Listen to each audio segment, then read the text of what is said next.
BFM Business et Tech Co présente De quoi je me mêle, François Sorel. Bonjour à tous, bienvenue, ravi de vous retrouver pour votre rendez-vous tech du week-end, De quoi je me mêle. En podcast, sur YouTube, sur BFM Business, sur Tech Co, sur toutes les plateformes à consommer comme vous le souhaitez et surtout à consommer sans modération. Alors je sais ce que vous vous dites, c'est qui me parle? Voilà, c'est pas François Sorel, vous l'aurez compris, il n'a pas été kidnappé, il n'y a pas eu de putsch, c'est pas un robot qui le remplace non plus, vous inquiétez pas, il a juste pris des vacances François, on l'embrasse. Voilà, il a des vacances bien méritées et c'est moi à qui il a confié les clés de la boutique, c'est Anthony Morel.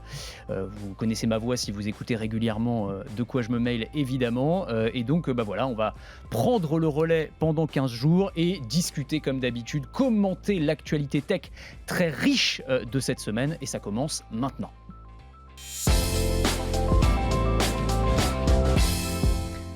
Club de la presse IT, comme toutes les semaines, avec deux invités, deux journalistes chevronnés de la presse IT. Alors, un habitué et un petit nouveau. L'habitué, c'est Raphaël Grabli. Salut Raphaël. Salut Anthony. Bon, écoute, je sais même pas si on a besoin de te présenter. T'es partout, BFM TV, BFM Business, Tech Co, évidemment, incontournable. Il est chez lui dans De quoi je me mêle, évidemment. Et puis, un petit nouveau. Bonjour. Salut, Omar Belkab, donc journaliste, rédacteur en chef adjoint chez Frandroid. Tout à fait. On est ravis de t'accueillir pour cette première. Merci pour l'invitation. T'as été bien accueilli pour l'instant, oui, tout le monde s'est bien occupé de toi. C'est tout à fait. Bon, de l'entrée au plateau.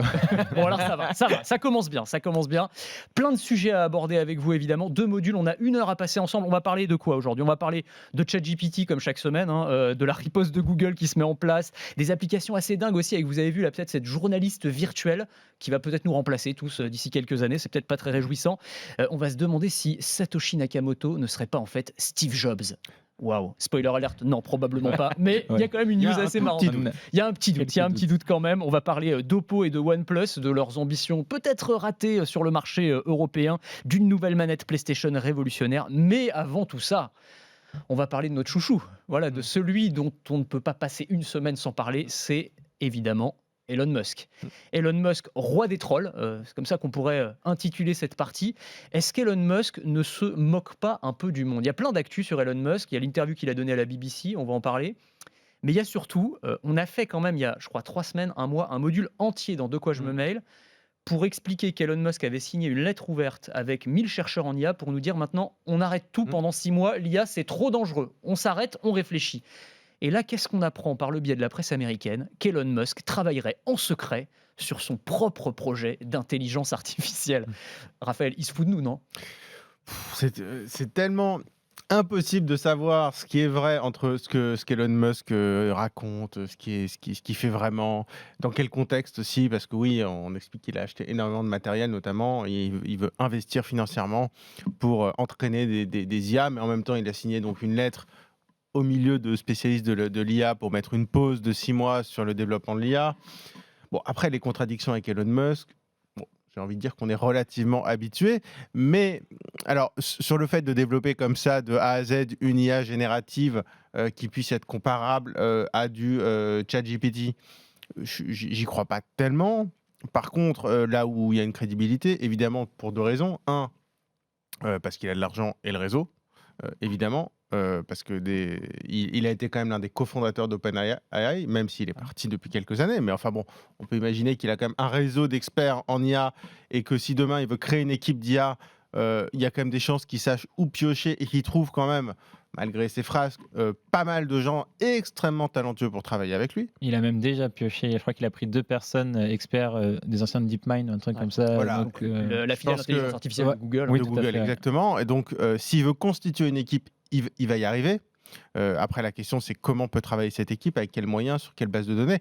Et puis après, il y a l'autre sujet, qui est quand même que Elon Musk a déjà des équipes d'IA incroyables chez Tesla. Puisque finalement, Tesla, c'est quand même majoritaire, enfin pas majoritairement, mais enfin en grande partie de l'IA. Quand on parle de conduite autonome, on parle quand même d'IA. Alors, c'est pas les mêmes IA, mais c'est pas du tout les mêmes IA, mais enfin, on imagine qu'il peut y avoir quand même des compétences et des réseaux en commun. Donc, d'un côté, c'est Elon Musk, donc j'ai envie de dire bullshit. D'un côté, c'est Elon Musk, donc j'ai envie de dire crédible. Pas mal. Voilà. Réponse de Normand, mais pas mal. Oui, voilà, c'est ça. Non, mais c'est intéressant ce que tu disais sur le fait que Elon Musk, il faut s'en souvenir, hein, c'est l'un des fondateurs d'OpenAI. Il est parti pour raison personnelle, mais enfin, il y avait une vendetta, il y a vraiment une histoire il a une rancune aussi contre OpenAI. C'est aussi une manière peut-être de créer sa vengeance, son propre outil qui va être un concurrent de ChatGPT. Et pour ça, je rejoindrai du coup Raphaël pour dire c'est Elon Musk, donc c'est tout à fait plausible comme théorie, qui est une sorte de presque de revanche personnelle. Ce qu'il est parti les bruits de couloir disent qu'il est parti en très mauvais termes. Il voulait être à la tête d'OpenAI, ça lui a été refusé, des choses comme ça. Et du coup, il a vu l'ego qui transpire d'Elon Musk à chaque fois qu'il prend la parole ou qu'il fait du troll, comme tu disais, ce serait pas du tout surprenant qu'il y ait une sorte de revanche, et que ces 6 mois de pause qu'il réclame, c'est peut-être juste pour pouvoir rattraper un petit peu son retard. Il dit que c'est pour la sécurité de l'IA et pour qu'on réfléchisse à des normes. Il y a des garde-fous, mais... C'est vicieux quand même, t'imagines le truc. Ouais, on devrait plus s'en étonner, cela dit, mais bon, de dire, signer cette lettre ouverte et de dire non, mais les gars, on arrête tout, c'est trop dangereux, et puis en loose day, continuer son projet, c'est quand même waouh. Oui, alors après, je sais pas si on a 6 mois près, parce que OpenAI, c'est quand même une boîte qui a été fondée, si je dis pas de bêtises, en 2016. Ouais, 2015, 2017, dans ces eaux-là. Donc on parle quand même de quasiment pas 10 ans, mais enfin on parle de 8 ans, quoi, 7-8 ans de boulot. Ouais. Ils n'ont pas commencé à bosser sur les IA 6 mois avant de les sortir, donc même 6 mois, je pense que le retard n'est... Enfin voilà, on peut pas rattraper un retard comme ça. Donc je pense que c'est plus... qu'Elon Musk change selon la journée et selon l'heure ou la minute de la journée d'avis sur un même sujet. On va en parler sur d'autres sujets liés à Twitter. Mais quand même, voilà, sur l'IA, il y a quand même des sujets, je veux dire, si on pose les choses calmement, quand on regarde quand même ce qu'il fait avec Tesla, c'est quand même un type qui peut gérer une boîte industrielle, qui sait créer une marque automobile, chose que personne n'a fait, ou presque, depuis des années, notamment en Occident. Donc il a l'air insolite pour ce genre de choses. C'est-à-dire qu'en gros, quand on parle de mobiliser de la tech pure là-dessus, je pense qu'on peut lui faire confiance. Il va y arriver ou pas, ça je sais pas. Mais en tout cas, je pense qu'on peut vraiment lui faire confiance sur ce point-là. Par contre, l'autre problème, c'est qu'il change d'avis comme de chemise. Et après, bon, il y a les autres éléments dont on va parler qui sont... Et juste pour faire quoi, à quoi ça lui servirait la l'IA? Parce que visiblement, c'est lié à Twitter. Donc ce serait, je sais pas, pour développer des nouveaux types de publicités ciblées, ultra personnalisées, ultra performantes, ou ce serait pour faire de l'analyse de données pour mieux comprendre les utilisateurs et ensuite mieux les monétiser. Qu'est-ce qu'on peut faire avec ça? La publicité, ça me paraît être une théorie assez intéressante, parce qu'on sait en plus qu'il y a eu une belle crise avec les annonceurs côté Twitter, enfin depuis justement il soufflait le chaud et le froid avec ses déclarations à chaque fois depuis son rachat de Twitter, et je ne sais plus c'est quoi le pourcentage, mais c'était quand même assez drastique la perte d'annonceurs des revenus liés à la publicité aussi. Cool. Et là il prévoit encore une chute, enfin des cabinets d'analyse prévoient encore une chute d'1/4, je crois, sur 2023. C'est énorme. Et en gros beaucoup de gros annonceurs sont partis. Et d'ailleurs, enfin, je sais pas pour vous, mais moi quand je regarde mon fil Twitter, je vois maintenant que des pubs pour des trucs qui ont l'air un peu bancals. Des trucs un peu bizarres. Beaucoup. Des arnaques au Bitcoin, des trucs. Bon, j'ai vu, tu vois, tout à l'heure, j'ai vu une pub Versace. Je me suis dit, tiens, il y a une marque, parce que le luxe, c'était vraiment très investi sur Twitter, les marques de luxe. C'est la première marque que je vois revenir en luxe. Mais tu vois, les grandes marques comme ça, du Nike, des choses comme ça, on les voit plus du tout. Alors c'est intéressant ce que vous dites, parce que Musk donne un discours, alors il a tout intérêt à le faire, mais un peu inverse de ça. Là, il a donné une grande interview à la BBC, je ne sais pas si vous avez vu, et où il essaye justement de rassurer en disant non, mais on va dans la bonne direction, les annonceurs reviennent, vous inquiétez pas, les débuts ont été compliqués. Vous en retenez quoi là, de cette interview, vous? Vas-y. Mais il y a beaucoup de choses à redire sur les annonceurs. Non. Enfin, clairement, c'est faux ce qu'il dit. Enfin, c'est faux. Il le sait que c'est faux, donc on peut dire que c'est un mensonge. C'est de la méthode Coué pour lui-même, peut-être. Il essaie de convaincre en disant, il commence à revenir, donc revenez aussi. J'ai vu un article, je crois que c'est sur Bloomberg, un édito qui dit, en gros, Musk dit aux annonceurs, venez, elle est bonne, quoi. Venez dans l'eau, elle est bonne, c'est bon, vous pouvez y aller. Non, sauf que l'eau, elle est quand même très très froide et que c'est extrêmement compliqué. Il suffit de voir les publications. Enfin, je veux dire, en termes de modération, il y a un moment, quand on vire 80% des gens, on ne peut pas attendre le même service. Et quand on vire 80% des gens en expliquant qu'on en a marre de la modération des publications woke, je veux dire, hier, quand même, face à la BBC, il a quand même tenu des propos. Il n'y a pas de jugement de valeur, mais des propos qui sont quand même proches des propos anti-vax, clairement. Je veux dire, il a dit, vous avez caché, enfin complotiste en fait. Il dit aux journalistes de la BBC, vous avez caché les effets secondaires des vaccins. Je débat pas du fond. Peu importe, voilà, on n'est pas là pour ça. Mais simplement, à partir du moment où il y a le patron de Twitter qui dit ça, donc qui arrive dans ce volet complotiste, comment tu veux que des marques aient envie Ça leur fait d'investir peur, ouais. sentent que c'est un endroit Ça leur où fait parler peur. aux gens, c'est très compliqué. Donc en même temps, il envoie un message dramatique. Ça, c'est d'ailleurs très pour le côté anti-establishment qu'on voit beaucoup dans ce courant-là aux États-Unis. Et il flirte vraiment beaucoup avec ça. Et effectivement, je pense pour un annonceur qui est plutôt, je pense, du côté de l'establishment souvent, Bah oui. avoir avec un patron de Twitter qui flirte à ce point-là avec ce genre de théorie et tout, encore une fois. Cela dit, il n'avait ça pas va. menti sur la marchandise, hein, parce que ça, il le dit depuis des années. Et donc, en rachetant Twitter, c'était assez évident On que savait, ça non allait dans mais cette en fait, direction-là. pour le coup, il n'y a aucune surprise. En fait, Oui, c'est ça. c'est ce qui est intéressant dans cette histoire, c'est que depuis que cette histoire a commencé, il y a un an pile d'ailleurs, c'est marrant, ça fait pile un an, que Elon Musk a commencé à faire ses petites blagues sur le rachat de Twitter à dire qu'il rachetait plus, etc. C'était vraiment, je pense, en avril 2022, si je dis pas de Ça a bêtises. pris plusieurs mois, il a pris que 8% ou 9%. Au et ensuite, début, il a pris ouais. 9, après il a dit 100. Il a dit ouais. hein, dans l'interview que ça avait été compliqué et Il qu'à a la dit fin, qu'il- on lui avait forcé la Voilà, main. il a dit bon, j'ai racheté parce que j'ai compris que j'allais perdre en justice et que j'étais obligé de racheter. Ouais.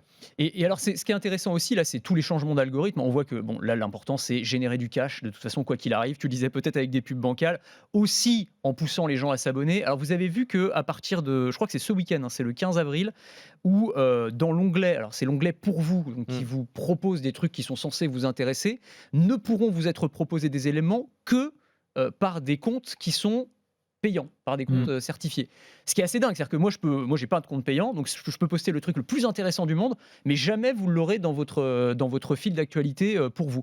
C'est là vraiment, on arrive à un Twitter à deux vitesses, il y aura ceux qui payent et ceux qui payent pas. C'est vraiment ça le message. Et finalement, si on prend, je me rappelle quand il avait lancé tout son plan Twitter Blue et qu'il avait expliqué, il avait parlé de Lord and Peasants, donc un régime de seigneurs et de paysans. de paysans voilà, sur Twitter. Et du coup, donc tous ceux qui sont certifiés, ils ont pris le melon, machin et tout. On va remettre les choses à plat. Depuis, c'est un compliqué quoi, c'est une montagne russe. Alors je vais supprimer, non pas tout de suite, tout va disparaître, non finalement j'ai fait un badge où je précise plus qui a payé et qui est certifié d'avant le rachat et tout ça, rien, c'est ça, on n'y comprend plus grand chose et du coup ça va être, c'est quasi sûr que ça va être la même chose, ça va être un joli je sais pas à quel point je peux être vulgaire. Bordel. On a compris, bordel on a compris organisé. l'idée, t'inquiète. Ouais. Ouais. Non, mais c'est vrai, c'est Non mais encore une fois, je veux dire, les messages qu'il fait passer aux annonceurs, c'est une catastrophe. Ouais. Je veux dire, mais cette boîte, cette plateforme va être un bordel sans nom. Alors, en fait, lui, il a besoin d'être aimé apparemment, donc il est extrêmement populiste. Non, finalement, quand il parle des seigneurs et des paysans, c'est hyper populiste. Ouais. C'est dire, attendez, il y a l'élite là qui est certifiée. C'est pas une élite, c'est des gens qui ont été certifiés parce qu'ils ont envoyé une pièce d'identité, parce qu'ils ont la certification. Il faut quand même rappeler ce que c'est à la base. Hein. C'est pas dire cette personne c'est une star, etc. Non, la certification, c'est des gens, des utilisateurs qui ont une profession ou un compte à risque d'usurpation d'identité. C'est pas du tout quelque chose qui valide quoi que ce soit. Ouais. C'est simplement ce compte, il y a une vérification d'identité, donc c'est le bon. Donc évidemment, il y a des journalistes, il y a des militants, il y a des marques, il y a plein de choses. Mais le problème, c'est qu'aujourd'hui, ce badge bleu, c'est devenu un accessoire de mode. Et du coup, ce qu'il faut quand même préciser d'ailleurs, c'est que les badges bleus payants, ce ne sont pas des badges certifiés puisqu'il n'y a pas de vérification d'identité. Donc c'est vraiment une sorte d'accessoire. C'est devenu une sorte d'accessoire de mode. Donc forcément, là encore, le message passé, c'est je vais essayer de gagner de l'argent, mais ça va être le bordel total. Mais après, le problème, c'est qu'il ne veut pas choisir en fait entre faire de l'abonnement et faire de la pub. Et à un moment, il faut choisir parce que si il mise tout sur l'abonnement en disant vous allez acheter vos 5 badges de toutes les couleurs et personne n'y comprendra plus rien, mais au moins je gagnerai de l'argent. Après, il ne faut pas s'étonner qu'il n'y ait plus la pub. Le problème, c'est que pour le moment, en fait, il a ni l'un ni l'autre parce que les chiffres des ventes de Twitter Blue, parce que bon, en abonnement Twitter Blue, en avantage, il n'y a quand même pas grand-chose. Ouais. Si à la limite, on n'avait plus de pub, mais en plus, on a de la pub, alors on en a moins, Ouais, 2 c'est fois juste moins, ça, mais ouais. bon, on en a quand même. C'est- énorme Capharnaüm. Bon, on va voir comment ça se développe dans les semaines qui viennent. On va arrêter sur le chapitre Elon Musk, qu'on adore par ailleurs, on admire toujours autant, et qui, pour finir le troll, vous avez vu, s'est renommé Harry Balls pendant quelques heures. Oui, Donc, qu'on traduira pas Ouais, Balls, ouais. mais enfin bon, ça décrit une partie de Ouais. l'anatomie humaine oui, masculine. c'est quand même le W de ouais. Twitter qu'il Ouais. a enlevé pour faire Twitter. Ah, Twitter, blague un sur les enfant. seins, donc Enfin, un mais enfant, mais bon. La fin des badges certifiés, vraiment certifiés historiques, le 20 avril, donc 420, 420. Ah, j'avais pas vu ça. Ah, Eh oui, 20 avril 420. 420, c'était le prix de l'action Twitter quand il a racheté 54,20. Et Énorme. 420 qui est une référence à 16h20 qui est l'heure soi-disant pour fumer le meilleur joint quand on Alors ça, j'étais passé à côté de ce truc. Ah oui, c'est l'heure pour fumer le meilleur joint, et donc c'est ça la référence. dans la culture weed, 16h20 c'est l'heure pour fumer le meilleur joint de la journée. Alors je ne sais pas pourquoi c'est cette heure-là. Et Elon Musk, ça fait des années qu'il fait des blagues là-dessus. Mais il avait été dans un podcast où il avait fumé son joint, il en avait parlé. Il avait voulu racheter les actions Tesla. Le fameux tweet où s'était fait remonter les bretelles par la SEC, il avait dit je vais racheter l'action Tesla à $420. C'est un running gag récurrent chez lui. Donc très tout est voilà. Ok, bon, on va arrêter là sur Elon Musk. Bon, je garde la référence, je suis pas assez dans la culture weed, moi je connais pas toutes ces références. En Californie forcément, enfin au Texas aussi probablement. On va parler de complètement autre chose. Tiens, Oppo et OnePlus, deux marques qu'on connaît bien, qu'on aime bien d'ailleurs, mais qui pourraient peut-être disparaître en Europe et peut-être en France aussi, Omar. Alors c'est quoi cette histoire ? Disons qu'il y a des inquiétudes en fait qui ont été assez vives, qui avaient animé pas mal la presse tech il y a maintenant quelques jours, semaines. En fait, il faut déjà savoir qu'en 2022, Oppo et OnePlus, ils ont déjà eu une suspension provisoire de leur vente de smartphones. Donc ça ne concernait que l'Allemagne et c'était à cause de brevets d'une histoire de licence 4G, 5G qu'il fallait payer à Nokia. Donc Nokia, la partie télécom, le géant des télécoms, et pas Nokia, la partie smartphone. Donc ils avaient des licences avec Nokia. Nokia, a priori, selon Oppo, aurait augmenté ses prix de licence de manière beaucoup trop abusée d'un coup, et ils n'ont pas voulu payer. C'est parti en procès. Enfin, voilà. Donc Oppo et OnePlus ont perdu d'un côté, ils ont une suspension provisoire. Et sauf que derrière, il y a eu plusieurs mois après, il y a eu deux leakers plutôt réputé aussi au milieu de la tech. Du coup, c'est Max Jambor qui est très connu pour lancer des infos avant la sortie d'un produit, et Snoopy Tech, même si son nom est rigolo. C'est une pointure quand même. C'est quand même quelqu'un qui pèse, comme on dit. Et les deux s'accordaient pour dire sur Twitter ces deux marques vont sortir de plein de marchés européens. Alors là, il ne disait pas exactement pourquoi, mais ça a rappelé évidemment donc, cette histoire dont la France, ouais, et ça a rappelé évidemment cette histoire en Allemagne. Et il y a aussi un média allemand dont je ne prononcerai pas le nom parce que je vais l'écorcher, mais qui disait qu'il y avait d'autres procès actuellement en Europe, toujours entre Nokia et ces deux marques qui font partie du même groupe. Et notamment en France, a priori, il y aurait un procès, mais difficile pour l'instant d'avoir des informations. Mais c'est flou en fait encore un petit peu tout ça, mais il y a des inquiétudes, quoi. Raphaël, ce serait dommage de perdre ces deux marques là. Oppo, moi j'ai en tête une image d'une marque qui est assez innovante, assez intéressante, qui propose des prix avec un bon rapport qualité-prix. OnePlus, on peut en discuter parce que ça a été à une époque la marque des technophiles et ça a un peu baissé depuis. Pour moi, c'est un peu fini quand même. Mais Oppo, franchement, ce serait... Il y a un historique, mais à la limite, Oppo, oui. Non, mais en fait, il y a une offre qui est intéressante, et notamment sur le marché du smartphone. On voit même maintenant, Oppo, c'est une marque quand même qu'on voit beaucoup chez les opérateurs. Qui a vraiment dépensé beaucoup d'argent en matière de notoriété avec du sponsoring, c'était le Roland Garros, tout ça. Enfin, ils ont fait exactement enfin, le boulot qu'avait fait Huawei il y a quasiment pas 10 ans, mais enfin pas loin, voilà, il y a quelques années, quand ils sont arrivés en France. Et Oppo, ça paraissait être le successeur de Huawei dans le sens où ce serait vraiment la marque chinoise, mais qui vraiment réussirait à acquérir une notoriété. Alors, je mets Xiaomi de côté parce que Xiaomi, ils n'arrivent pas sur le haut de gamme et ils cartonnent sur le milieu de gamme, sur l'entrée de gamme. Là, pour le coup, ils ont des appareils avec un rapport qualité-prix exceptionnel, mais bon, pour eux, ils ne gagnent pas d'argent, ils font quasiment pas de marge. Et Oppo, voilà, c'est la marque qui pouvait potentiellement arriver, en tout cas qui misait sur le haut de gamme. Et ce que je trouve un peu ironique, c'est que finalement, pour des raisons totalement extérieures à la demande, on a les deux acteurs chinois qui devaient, entre guillemets, percer en France, qui ne sont plus, dont un qui n'est plus là, c'est Huawei, et qui ne sera peut-être plus là avec Oppo. Alors, il restera qui ? Il va rester Xiaomi, potentiellement, mais qui a quand même du mal à s'imposer sur le haut de gamme. Enfin bon, le gros du marché, on va quand même rappeler que ce n'est pas les smartphones à 1 000 €, c'est comme les smartphones à 400 €. Mais finalement, et ironiquement, on se retrouve dans une situation d'il y a 10 ans où on va se retrouver avec du Apple, Samsung, et où quand même, moi je n'exclus pas, et parce que les produits sont, moi je trouve exceptionnels, que Google, si enfin ils arrivent On à... dit ça tous les ans. On dit ça tous les ans. Ouais, mais les Je produits... suis d'accord, hein, mais Je trouve que les produits Pixel sont tellement bons que... Enfin, moi, c'est... Et un bon rapport qualité-prix aussi. Et un d'ailleurs, super le rapport Pixel qualité-prix. 7, Et c'est des appareils que je recommande tellement à tout le monde que ça m'énerve qu'ils ne marchent pas plus, en fait. alors, je Parce suis que, voilà. complètement d'accord avec toi. Mais c'est aussi probablement, je ne vais pas dire de la faute de Google, parce qu'ils n'ont pas forcément commis une grosse erreur, mais voilà, ils savent pas faire, ça fait quand même maintenant 7 ans. Ils apprennent, mais je veux dire, la distribution, c'est tellement compliqué que même quand on s'appelle Google, c'est compliqué, c'est difficile. Après, peut-être aussi qu'ils ne communiquent pas assez, qu'ils ne se mettent pas assez en avant, je ne sais pas au niveau de la distribution et de la communication s'ils sont suffisamment bons, mais je me dis, c'est quand même dommage quand on est Google de se dire qu'il n'y a pas un coup à jouer au moment où les Chinois sont peut-être contraints d'arrêter, quoi.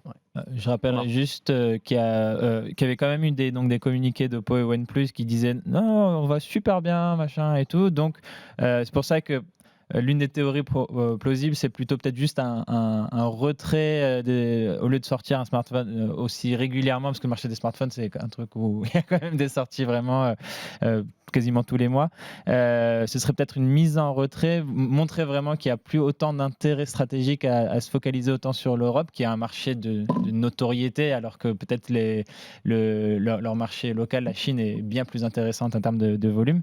Mais c'est vrai que Oppo avait ce budget énorme et ils assumaient vraiment le côté nous on vient sur notre plus-value, c'est vraiment du coup cette plus-value technique, ce savoir-faire, cette qualité du matériau et tout, donc vraiment ils développaient une image haut de gamme pour aller titiller Samsung et Apple. Et c'est vrai que c'est dommage de se retrouver avec, c'est exactement ce que tu disais sur ce marché où on a ce duopole vraiment hyper puissant, et c'était le cas il y a 10 ans. Alors je sais pas si tu te souviens, à l'époque les marques derrière c'était LG, tu avais HTC qui sont des Sony. marques Sony, voilà, qui ont un peu disparu du smartphone, en tout cas qui sont vraiment complètement HTC, LG, c'est fini. Ouais, Sony, exactement. ils sont là pour la beauté du geste. Bon, après, on peut prédire un avenir un peu meilleur pour des marques comme Oppo, Xiaomi, OnePlus, c'est- parce qu'elles sont très puissantes en Chine. De Ah toute oui, façon, non, donc, mais voilà, y a pas de là, on doute parle pas là-dessus. du tout Mais sur d'arrêt la- du marché du voilà. smartphone pour ces marques. Ouais, non. non, absolument Mais pas. sur la France, Ouais. effectivement, bon, un peu dommage, effectivement. On va passer. Vas-y. Je voulais juste finir, du coup, il y a Vivo aussi qui est menacé par la même chose. Du coup, on a appris récemment que Vivo aussi avait des soucis de brevet avec Nokia. Et du coup, comme quoi Nokia a peut-être des fois C'est Nokia. On a tué Nokia et Nokia va tuer. Ah ouais. C'est ça, ouais. Il y a un peu de ça. Tu sais, c'est dans les films la personne qui se fait tirer dessus, qui est presque mort, mais qui qui revient. Il y a un peu de ça. et Mais n'empêche, finalement, si on, de façon même plus large, on voit quand même que des groupes, parce qu'on a parlé de Vivo, que les Français connaissent assez peu, le grand public, Vivo, Oppo, qui sont plus ou moins liés, mais qui sont des mastodontes, et d'un autre côté Google, qui est évidemment un mastodonte, c'est compliqué d'arriver sur ce marché. C'est un marché quand même qui est hyper complexe. Je veux dire, ça fait quand même... En fait, depuis que le marché existe, personne n'a réussi à casser vraiment et durablement ce duopole. Le terrible, c'est ce que tu disais, c'est la partie distribution, parce que tu peux arriver avec le meilleur produit du monde, en fait. Parce que vraiment, les Pixel 7, c'est quand même vraiment de la bonne cap. On est tous à dire ça, on n'est pas j'en utilise Google. Non, mais si tu veux, mais moi je le objectivement, recommande. c'est des super bons produits, et il y a d'autres marques aussi, et c'est vrai que tu peux te dire, même avec des très très bons produits, tu as du mal à percer. Ça suffit pas. Et il y a vraiment, il y avait que Huawei qui à un moment était passé deuxième, je crois, et tout. Non, mais Huawei, quelques mois, ils auraient pu prendre la place. Huawei aurait pu vraiment prendre durablement la place de Samsung. Et patatras. Voilà, ils ont été brisés, leurs ailes ont été brisées en plein vol. On va passer... Ah ouais, alors moi ça c'est mon histoire préférée de la semaine. On va parler d'Apple et on va parler de Bitcoin. Et on va parler de ce mystère, attention, de ce livre blanc du Bitcoin, donc le document original, celui qui a été conçu par Satoshi Nakamoto pour expliquer les bases technologiques du Bitcoin, qui se retrouve mystérieusement au fin fond des dossiers cachés dans les Macs. Qu'est-ce qui se passe, les amis ? Qui peut m'expliquer ça ? Ouais, les rumeurs sur Internet, des fois ça peut aller très très vite. Elle est rigolote quand même, parce qu'en fait c'est juste un PDF en plus qu'il a trouvé avec une commande. Je crois qu'il voulait réparer son imprimante, il disait, et après il a trouvé un PDF enfoui et qui arriverait du coup dans macOS caché depuis 2018, et du coup macOS Mojave, on en parlait avant l'émission, je sais jamais prononcé. Mojave, comme vous voulez. et du coup, patatras, ouais, alors Steve Jobs aurait été l'inventeur du Bitcoin, cet inventeur mystérieux et tout. Ça a été vite quand même démenti, déjà juste pour dire, à l'époque, là et tout, Steve Jobs, il travaillait déjà sur l'iPhone qui était déjà prévu pour disrupter le marché et tout. Ça fait quand même 2 gros projets. Non, mais c'est Steve Jobs, attends, il peut bosser sur le Ouais. Bitcoin et sur l'iPhone. Je veux dire, c'est pas un problème. Ça. C'est surtout que Steve Jobs n'avait aucune compétence Ouais. qui aurait permis de rédiger ce truc-là. Enfin, Ouais. c'est-à-dire, Steve Jobs, c'est le génie du marketing, mais enfin, Et Mais du pas de la design. et technique. du design. Enfin, Steve Jobs, il a jamais mis vraiment les mains dans le cambouis, en gros. Donc, je suis pas tout à fait sûr que Steve Jobs aurait été en mesure techniquement d'inventer quelque chose qui puisse s'approcher du protocole Bitcoin. Et- Vous me tuez mon histoire. Non, je non, suis là, désespéré parce que ce que disent les gens parce que c'est ça effectivement, c'est puisque on trouve le livre blanc du Bitcoin dans les Macs, c'est probablement un clin d'œil au fait que Steve Jobs était Satoshi Nakamoto. C'est que Satoshi Nakamoto a arrêté de communiquer à peu près au moment où Steve Jobs est décédé. Donc il y a aussi cette coïncidence là qui Oui. fait que forcément. Alors, cela dit, Satoshi Nakamoto, ça a été tout le monde. Hein. On a cru que c'était Ouais. Elon Musk. Enfin, certains ont dit que c'était Oui, Elon oui, Musk. oui. On a cru que c'était un retraité californien Oui. qu'on avait trouvé, qu'on est allé harceler en disant c'est vous Satoshi Nakamoto. Non, pas du tout. Enfin voilà, il y a eu des je sais pas combien de personnes qui sont censées avoir été Satoshi Nakamoto. Et au moins, ça remet en lumière aussi la complexité du code, de ce qui a permis le Bitcoin et tout. Et de relancer, en fait, je pense que la piste la plus plausible, du coup, c'est que c'est un groupe de personnes. Puis surtout, c'est l'un des secrets les mieux gardés côté tech et tout ça. Et que ce soit dévoilé par un pauvre PD dans l'un des systèmes d'exploitation les plus utilisés au monde. Par contre, ils ont confirmé Apple qui mettait. Je crois qu'ils n'ont pas communiqué officiellement sur le. Ah, mais c'est sur ça, le parce sujet. que. Oui. Parce qu'il y a quand même, enfin, il se retrouve ce fichier Ouais. dans les Macs. Donc, est-ce que c'est quoi Ça peut être aussi C'est juste un clin d'œil. Ça peut Tiens, être en période de Pâques, c'est un Easter egg de la part des ingénieurs qui font juste, c'est rigolo, on va C'est mettre. peut-être un Easter egg, mais non, parce que j'ai du mal à voir. Enfin, comment dire, Apple, c'est quand même pas la boîte la plus Bitcoin compatible qui soit. Eux, ils sont quand même pas du tout dans dans ce domaine-là. Au contraire, eux, ils aiment bien les paiements bien classiques, bien. Enfin, je veux dire, ils ont quand même lancé une banque. Enfin, c'est quand même pas une boîte qui est très orientée crypto, Apple. Donc oui, je suis un peu dubitatif sur voilà. Bon, eh ben, Peut-être écoutez, que Satoshi Nakamoto est dans l'équipe qui travaille sur macOS. ou c'est pas mal. C'est pas mal. Non, mais j'aime bien, moi, ce côté un peu mystère Da Vinci Code, là. Bon, Ouais. voilà. Mais bon, c'est vrai que si on réfléchit et qu'on rationalise le truc, il y a globalement 0,001% de chance pour que Steve Jobs soit vraiment Satoshi Nakamoto. Mais c'est pas grave, c'est une bonne histoire quand même. On va finir juste ce premier module, cette première partie avec Sony. Vous avez vu ça, là, les amis, qui préparent une manette révolutionnaire, une DualSense de nouvelle génération. Brevet pour l'instant, alors qu'il y aurait des fonctionnalités absolument dingues qui pourraient changer de température et même changer de forme pendant qu'on joue. T'as acheté une PS5 il n'y a pas très longtemps, Raphaël. Ouais. Ça te plairait, ça, une manette comme ça? Ah bah, c'est clair. Alors après, il faudrait voir dans quel contexte, à quoi ça s'appliquerait. Alors Omar, je pense que tu en parleras mieux que moi. Non, parce que moi, je joue essentiellement, moi, je joue essentiellement à FIFA. Enfin, bientôt, EA Sport, c'est quoi? Oui, le nouveau nom, là. EA Sport FC, c'est ça, hein. C'est ça. Et tu te prends un tacle, la manette Tu se te prends un brûle. tacle, ça peut chauffer. Non, mais c'est intéressant. Après, bon, on en est à l'étape du brevet, donc ça, on est encore loin. Mais le business des manettes, quand même, on voit que maintenant, ils ont sorti une Pro. Donc, en fait, finalement, ce que je trouve intéressant dans cette histoire, c'est que on sent que il y a eu la première époque où on avait juste les consoles, après la Slim et machin, ça s'arrêtait là. Là, maintenant, il y a des versions Pro pour essayer d'intensifier un peu le rythme, pour avoir une nouveauté au bout de 3 ans. Puis maintenant, ils s'attaquent aux manettes parce que ils font pas beaucoup de bénéfices sur les consoles, donc sur les accessoires, c'est important. Et je pense que c'est aussi maintenant une phase de développement, c'est d'essayer de trouver des petits twists, alors avec la DualSense Pro, mais il y aura sûrement d'autres twists sur l'accessoire, la manette, et notamment aussi pour différencier la manette officielle et éviter aussi qu'on achète des manettes moins chères ailleurs. Donc je pense qu'ils essaient aussi de trouver de la valeur ajoutée dans les accessoires et dans les manettes plus qu'avant. Omar, toi, tu y crois là cette idée? Parce que elle chauffe, mais attends, elle change de forme pendant que tu joues. Alors avec une forme, une sorte d'élastomère, on ne sait pas trop exactement comment ce serait conçu, mais enfin ça a l'air assez dingue sur le papier. Donc ils décrivent en fait. Je pense pas qu'il y ait encore un prototype créé ou quoi que ce soit. Mais pour des drifts, effectivement, on voyait un jeu de course pour des dérapages là. Tout à fait. Oui, tu parlais de FIFA. Si tu joues par temps froid, imagine ta manette est froide. C'est vrai. Oui, t'as raison, c'est clair. Mais je sais que c'est toujours été un argument depuis le début, depuis qu'ils ont. Je crois qu'ils de mémoire, ils avaient présenté un peu la DualSense avant la PS5. Oui. Chronologiquement, il y a Oui, quelque chose comme ça. oui, Donc oui. vraiment, pour montrer à quel point c'est hyper important pour Sony, leur manette dans l'expérience de jeu. Et ils ont toujours absolument misé sur l'immersion. La manette et permet une expérience vraiment d'immersion en comparaison d'un Xbox où c'est peut-être un peu moins. Moi, j'ai une Xbox Series X avec des manettes, mais eux aussi, c'est un énorme business. Pour venir à ce que tu disais, Raphaël, quand je vais sur le catalogue Xbox, il y a beaucoup de manettes. Et donc, c'est vrai que ce serait des idées intéressantes parce que je pense que c'est très apprécié le retour haptique. Les gens qui ont des PS5 autour de moi me parlent souvent de la manette pour me dire pourquoi PS5 c'est mieux. Ouais, Non, c'est- mais Sony, ils ont un savoir-faire dans les manettes. Enfin, bon, après, moi, j'ai jamais aimé la manette de la Xbox.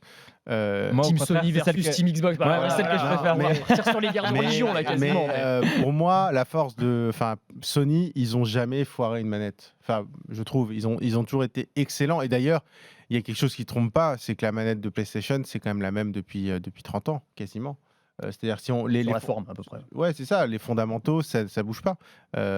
Tous les autres ont complètement changé leur manette, tous les autres fabricants ont changé leur manette depuis 30 ans. Sony, la manette de la PlayStation de 1995, je pense, on retrouve les fondamentaux. Et je trouve que ça montre qu'ils avaient réussi à peu près le coup parfait. Et je trouve que c'est la manette dans l'histoire, pour moi, c'est la meilleure manette de jeux vidéo. On va s'arrêter là parce que je pense qu'Omar a une riposte sur la manette. Ah non, non, Xbox, qui est la je suis pas- meilleure de l'histoire du jeu vidéo. Mais on va pas relancer la- Non, j'ai pris une Xbox simplement pour le Game Pass. Je suis Alors, pas ça non plus va. le joueur le plus acharné de la planète. On va s'arrêter là pour la première partie, mais vous restez là, vous restez avec nous. Évidemment, on revient pour la deuxième partie. On va parler largement intelligence artificielle. On se retrouve tout de suite. De quoi je me mêle sur BFM Business et Tech Co.